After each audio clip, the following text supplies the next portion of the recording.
Hi friends, welcome to Renna சமையல்.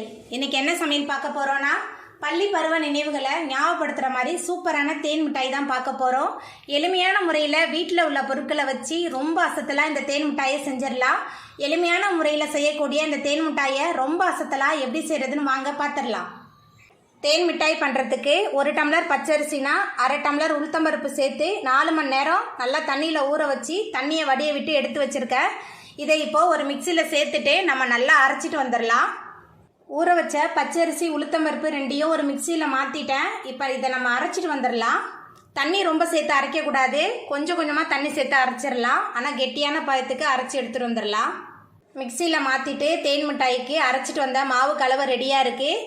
இப்போ இதில் 1 ஸ்பூன் பேக்கிங் பவுடர் சேர்த்துடலாம்.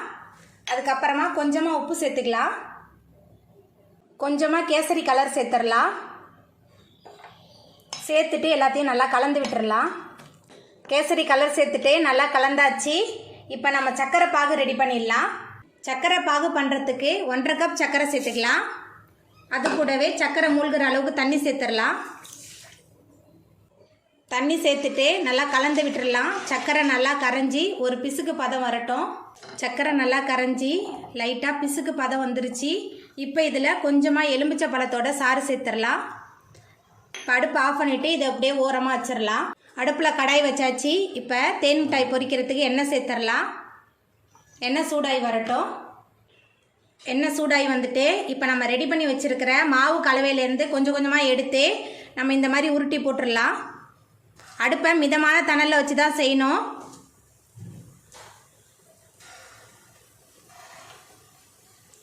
அடுத்த பக்கம் நம்ம திருப்பியாச்சு. நல்லா 2 பக்கமும் மிதமான தணலில் வெந்து வரட்டும். நம்ம தேன் மிட்டாயெலாம் 2 பக்கமும் நல்லா பொரிஞ்சு வந்துருச்சு. இப்போ இதை நம்ம எடுத்துடலாம். எடுக்கும்போது நல்லா மொறுமொறுப்பாக தான் இருக்கும். நம்ம சர்க்கரை பாகில் போடும்போது நல்லா சாஃப்ட் ஆகிடும். நம்ம ரெடி பண்ணி வச்சுருக்கிற சர்க்கரை பாகில் நம்ம பொரிச்சு வச்ச தேன் மிட்டாயை சேர்த்துடலாம். பாருங்கள் எவ்வளோ கலர்ஃபுல்லாக இருக்குதுன்னு சொல்லிட்டு தேன் மிட்டாயை சேர்த்துட்டு கலந்து விட்டுடலாம். இது அப்படியே ஒரு 10 நிமிஷத்துக்கு வச்சிடலாம். நம்ம ரெடி பண்ணி வச்சுருக்கிற சர்க்கரை பாகில் இந்த மிட்டாயெல்லாம் நல்லா ஊறி வரணும். அவ்வளோதாங்க, நம்மளோட தேன் மிட்டாயெல்லாம் சர்க்கரை பாகில் ஊறி சூப்பராக ரெடி ஆகிட்டு. எளிமையான முறையில் செய்யக்கூடிய இந்த தேன் மிட்டாயை நீங்களும் உங்கள் வீட்டில் செஞ்சு பாருங்கள். இந்த வீடியோ உங்களுக்கு பிடிச்சிருந்தா லைக் பண்ணுங்கள், ஷேர் பண்ணுங்கள், கமெண்ட் பண்ணுங்கள், சப்ஸ்கிரைப் பண்ணுங்கள். அப்படியே பக்கத்தில் உள்ள பெல் பட்டனை கிளிக் பண்ணிடுங்க. நன்றி.